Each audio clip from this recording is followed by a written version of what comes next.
Very new details tonight involving 6-year-old Zymir Perkins. That boy died in September after being beaten by his mother's boyfriend.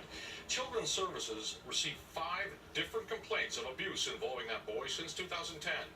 But it appears ACS either missed the warning signs or failed to follow up. News 4's Melissa Russo has been digging through a new report that found serious lapses in judgment and failure to follow protocol.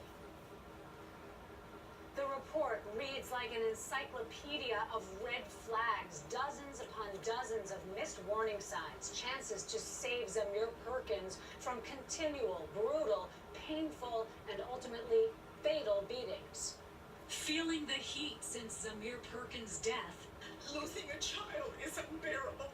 Mayor de Blasio's Children's Services Commissioner Gladys Carrion announcing plans to retire yesterday, one day before the damning document was released. It spells out the numerous times people who cared about this little boy had called ACS to intervene, beginning when Zymir was an infant. A caller reported his mother, Geraldine Perkins, had tested positive for marijuana. More recently, in the last year of Zymir's life, a tipster told the child abuse hotline his mother's boyfriend, Rashim Smith, had hit Zymir at least 20 times at a picnic while his mother did nothing to stop it. At first, the mother and child denied the claims, but in the 15 months before he died, Zymir periodically admitted to caseworkers that Smith beat him with belts and held him down under cold water as punishment.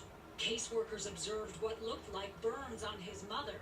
They knew her boyfriend, Smith, had a history of domestic allegations, but failed to dig deeper.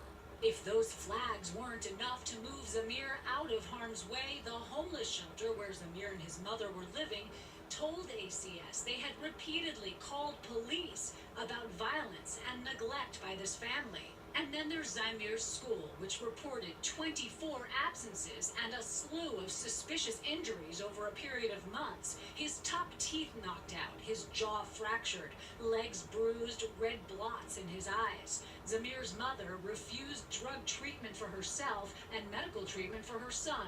The report finds, despite dozens of documented visits and contacts with this family, workers from ACS and the St. Luke's Preventive Agency dropped the ball, missing deadlines, failing to make sure Zymir saw a doctor.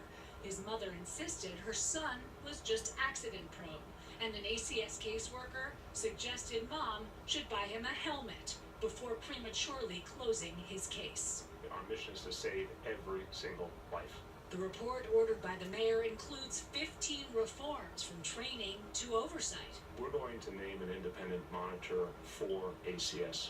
Mayor de Blasio taking that step after being told to by the state.